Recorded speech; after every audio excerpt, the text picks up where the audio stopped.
नमस्कार, नमो नारायण। गीता दैनिक दैनिक के अंदर आज हम प्रवेश कर रहे हैं 335वें दिन में 70वां अध्याय है। श्रद्धात्रय विभाग योग नाम है। ये श्रद्धात्रय विभाग योग में सत्व, रज और तम के डिविजन्स बताए गए हैं और दान के ऊपर कल के श्लोक को आगे बढ़ा रहे हैं। आइए दोनों श्लोकों का पाठ करें।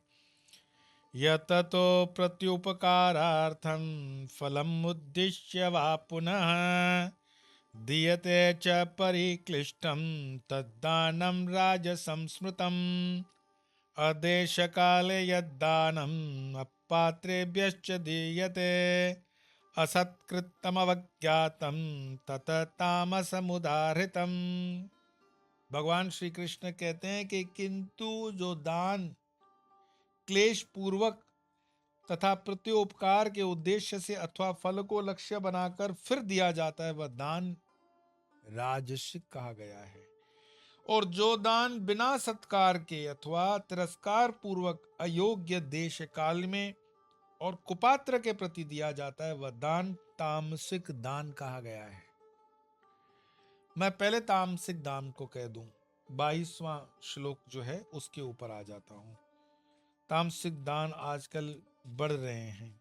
रीजन है, आप जबरदस्ती से दान लेते हो तो वो तामसिक होता है। जैसे मैं अपना उदाहरण दूं, हमारे पास गणपति जब बैठते हैं, भारत में गणपति उत्सव जब होता है तो वो रसीद बुकें और लोग आ जाते हैं कि स्वामी जी आपको भी देना तो पड़ेगा, सार्वजनिक गणपति है। फिर सार्वजनिक दुर्गा उत्सव भी होते हैं, अलग अलग पंडाल के लोग दूर दूर के भी जुड़े हुए होते हैं हमारे साथ। तो मैं कहता हूं कि हम दान लेते तो हम आपको दान देते। हमारे पास दान भी खुद बड़ा चिपक चिपक के आता है, क्योंकि हमसे कोई बड़ा लाभ नहीं है लोगों को। तो बताओ हम आपको क्या दान दें? नहीं, दान तो देना पड़ेगा। तो कुछ गले लगने वाले होते हैं ना लोग, नहीं नहीं स्वामी जी ये तो गणपति में तो अभी तो देख रहे हैं आप, महंगाई कितनी बढ़ गई है, बच्चे कितनी मेहनत कर रहे हैं धर्म के लिए, आप तो इतना सनातन का काम करते हो तो गणपति के लिए। अभी मैंने कहा नहीं कि कितने की रसीद कटेगी, वो एक अमाउंट डाल करके रसीद भी बना देते हैं। मैं एक ऐसे व्यक्ति को प्रारंभ से जानता था, कई सालों तक वो यही काम किया पब्लिक में उन्होंने। तो वो बड़े कोडेड वर्ड के अंदर बोलते थे कि भाई साहब आपसे 4 फिगर का दान लूंगा मैं। तो पहली बार मुझे भी समझ में नहीं आया कि 4 फिगर दान क्या होता है। तो मैंने उनसे पूछा ये 4 फिगर दान क्या होता है? बोले 4 फिगर का मतलब है 4 जीरोस, उसके आगे जो भी लिखना है लिख लो। अगर 4 जीरोस के आगे 1 लिखोगे तो 10,000, 2 लिखोगे तो 20,000, 3 लिखोगे 30,000। कौन मूर्ख होगा जो 1 से ऊपर लिखेगा? और 4 फिगर से बोले मैं नीचे लूंगा नहीं, इसका मतलब हुआ 10,000 रुपए। कहीं कहीं पे उनकी रेट ऊपर नीचे चलती, लोग उनके बारे में काफी बातें करते भी कि उन्होंने फिर दान का पैसा ब्याज पे चलाना शुरू कर दिया था। क्योंकि क्या हो जाता है कि समाज के लोग जब दान लेना शुरू कर देते हैं तो विश्वास पे आधा काम कर लिया और आधा जनता का माल जेब में डाल। कोई रसीद है नहीं, संस्था है नहीं। किसी संस्था से कभी वो जुड़े हुए थे, प्रतिष्ठित संस्था थी, वलसाड़ की बात है। बाद में उनकी खुद की संपत्तियां मरते समय करीब करीब 2 करोड़ रुपए रही और 2 करोड़ रुपए उनके ब्याज पे चले। वो बड़े दयनीय मृत्यु में मरे हैं, लेकिन बच्चों के लिए मौज हो गई। आजकल उनके बच्चे तीर्थ यात्राएं करते हैं, वो तामस के पैसे से है। और बीमारियां भी हैं, ऐसी बात नहीं है। तो जो दान बिना सत्कार के मजबूरी से देना पड़ रहा है कि गणपति के लिए देना है तो दे दो भाई, अब क्या करोगे, जान नहीं छोड़ेगा। तो ये बिना सत्कार के, तिरस्कार पूर्वक, अयोग्य देश काल में जो लेने वाला आया, हम जानते हैं वो पॉलिटिकल पर्सन है। इसे हम बिगाड़ेंगे तो हमें पता है कि कहां पे न्यूसेंस वैल्यू है इसकी। जबरदस्ती से दान देना पड़ रहा है। कुपात्र, हमें पता है कि पंडाल के अंदर रात में क्या होने वाला है, सभी में नहीं, कहीं कहीं पे जानते हैं। कुपात्र के प्रति दिया वह दान तामसिक दान कहा गया। तो गीता को मानते हुए भी, जानते हुए भी कई बार हम फंस जाते हैं, लेकिन है ये तामसिक दान। तो कृष्ण कहते हैं जरा ध्यान रखना। लेकिन अब मैं आता हूं राजसिक दान पर। किंतु जो दान क्लेश पूर्वक तथा प्रत्युपकार के उद्देश्य से अथवा फल को लक्ष्य बनाकर दिया जाता है, वो बोले को शतचंडी यज्ञ करवा रहे हैं, ठीक है। बोले आपके नाम का भी ना वहां पर हम संकल्प वगैरह करवा के, पूजा पाठ करवा के, आपके माता पिता का फोटो भी रखवाएंगे उसमें, ठीक है, बहुत बढ़िया बात, लेकिन आपको कम से कम इतना देना ही है। तो मैं कह दूं कि भाई अभी अभी हमने एक शतचंडी यज्ञ करवाया था, नहीं वो तो आपने अपना करवाया ना, ये सोसाइटी का हो रहा है, ये हमारे समाज का हो रहा है, या हमारी जाति का हो रहा है, या हमारे कुटुंब का हो रहा है, इसमें आपको अलग से देना पड़ेगा। तो ये दूसरी तीसरी बार देना पड़ेगा। हाँ तो आपका नाम आ जाएगा ना, उसमें पत्रिका में भी आपका नाम आएगा, तो हम अपने मन को मार लेते हैं कि चलो ठीक है, नाम तो आ रहा है ना, हाँ भाई कितना देना है, तो बोले दूसरों से तो 51,000 रुपये कि आप 21,000 दे दो, 21 में नाम आ जाएगा। हाँ बोले 51 वाले का जैसा नाम आएगा ऐसा 21 वाला आएगा। तो यहाँ वो बताते हैं, एग्जाम्पल है ये, सीरियस मत ले लेना, किंतु जो दान क्लेश पूर्वक तथा प्रति उपकार के उद्देश्य से अथवा फल को लक्ष्य बनाकर फिर दिया जाता है, वह दान राजसिक है। तो फिर सात्विक दान में भी आते हैं, दान देना कर्तव्य ऐसे भाव से जो दान उचित देश, उचित काल और सुपात्र के प्राप्त होने पर प्रति उपकार की आशा न रखते हुए, nothing will come back, no recognition, no thanks, nothing, वह दान सात्विक दान किया जाता है। कैसे? अब सात्विक दान भी थोड़ा सा फिर एग्जाम्पल बता दे, जब तामसिक बता दिया, राजसिक बता दिया, तो सात्विक दान भी बता दें।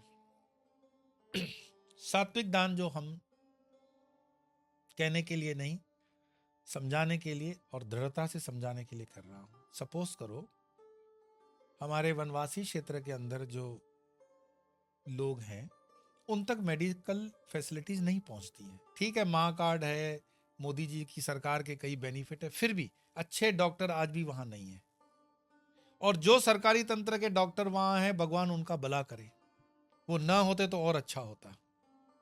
जैसे सरकारी तंत्र के टीचर सब चोर हैं मैं नहीं कहता हूं, सब बेईमान है मैं नहीं कहता हूं, लेकिन 1.5 लाख की सैलरी लेने वाला सरकारी तंत्र का टीचर काम 1 रुपए का नहीं कर रहा है, वरना इस देश के अंदर इतनी अशिक्षा का वो भाव नहीं होता, बच्चे टैलेंटेड होते। 1.5 लाख की पैकेज वाले टीचर्स है हमारे पास, 1 सवा लाख वाली पैकेज के डॉक्टर्स है हमारे पास।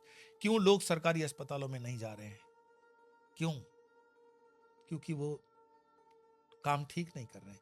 तो ऐसे गरीब, ऐसे वनवासी हमारे शहरों में जब आते हैं, कहीं पे भी हों, तो जैसे मोतिया बिंदु का ऑपरेशन करवाते हैं, तो उसमें आने जाने का उनके पास पैसा नहीं होता, किराया नहीं होता, तो बेचारा सरकारी बस के अंदर, अब जब ऑपरेशन किया हुआ है तो उसकी आंख में अगर धूल जाए तो इन्फेक्शन होने की चांस होती है। तो ऐसे कुछ मेरे मित्र मुझे कह देते हैं कि स्वामी जी जब ये वापस गांव में जाते हैं ना, तो इनको खान पान कपड़े तो मिल जाते हैं, लेकिन व्यवस्था ट्रांसपोर्ट की नहीं होती है इनकी। तो इसकी व्यवस्था पे अगर आप कुछ कर सको तो, मैं नहीं कहता हूं कि मैं सबकी व्यवस्था कर पाता हूं, मैं ये भी नहीं करता हूं कि मैंने सबकी व्यवस्था की है, लेकिन जो संभव है प्रति उपकार के बिना, मैं उनका नाम भी नहीं जानता, मैंने उनकी शक्ल भी नहीं देखी, लेकिन मुझे पता है प्रामाणिकता के साथ कि जो व्यक्ति उनको गाड़ी में बिठाता है, गाड़ी में बेचता है, या गाड़ी वहां तक जाती है, वो ठीक है। वो आकर के मुझे कहता है कि आज के दिन का इतना पैसा होगा, ठीक है, कोई बात नहीं। फिर उनके साथ उनका कोई हमदर्द आ जाता है जो उसकी देख रेख करेगा, उसको सहायता नहीं मिली है, तो उसके खान पान रहने की कोई व्यवस्था कर सकते हैं क्या? गर्मी है तो छांछ दिला सकते हैं क्या? अगर बहुत कुछ पानी पीना, मिनरल वगैरह पानी देना है, कोई व्यक्ति से हमारा मेल नहीं है, कभी हमने उसको देखा भी नहीं है, लेकिन हमें पता है कि काम हो रहा है, और हम कहां से लाते हैं? हम तो सन्यासी हैं, हम थोड़ी लाएंगे। तो दान, जो लाइक माइंडेड लोग होते हैं उनसे हम कहते हैं कि देख लो, थोड़ा सा हो तो देख लेना। कई लोग ऐसे कह देते हैं कि स्वामी जी हमारे आदेश कर देना, आधी रात को भी हम दे देंगे आपको। तो आदेश तो क्या होता है, हम कह देते हैं जरा वहां दे देना भाई, पेट्रोल पंप पे दे देना, या फला फला खाने का बिल दे देना, फला फला जगह पे दवाओं का बिल दे देना। हमें पैसों से विशेष लगाव नहीं है, परंतु ये सात्विक कैटेगरी का दान, ये राजसिक कैटेगरी का दान, और तामसिक कैटेगरी का दान, दान यज्ञ दान तपन त्याजते तीक कर्म। भगवान श्री कृष्ण ये भी कहते हैं कि जीवन में यज्ञ, दान और तप को कोई त्याग नहीं सकता, कृष्ण भी नहीं, कृष्ण को भी करना है। कृष्ण में दान किया हुआ है सुपात्र को। कृष्ण के बहुत बड़े दान है, पांडवों के बड़े दान है, कौरवों के भी दान है, कर्ण के भी दान है। दान के बिना आप नहीं चल पाओगे, और दान नहीं करोगे तो नादान हो। दान बहुत जरूरी है। लेकिन दान के साथ साथ दक्षिणा जरूर देना, चाहे वो हाथ जोड़ करके इसी ग्रेटिट्यूड से कि तुमने दान स्वीकार कर लिया, धन्यवाद इसके लिए।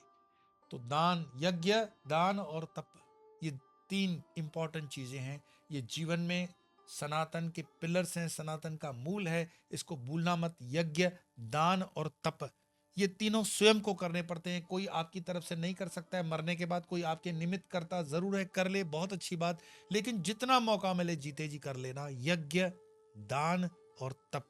गीता में जहां श्लोक आएगा मैं फिर इसको इंगित कर दूंगा, फिलहाल तो इन्हीं 2 श्लोकों का पाठ करेंगे। यततो प्रत्युपकारार्थं फलम् उद्दिश्य वा पुनः दीयते च परिक्लिष्टं तद्दानं राजसंस्मृतम् अदेशकाले यद्दानम् अपात्रेभ्यश्च दीयते असत्कृतमवज्ञातं ततत्तामसमुदाहृतम्। आज इतना ही, कल फिर मिलेंगे, तब तक के लिए नमो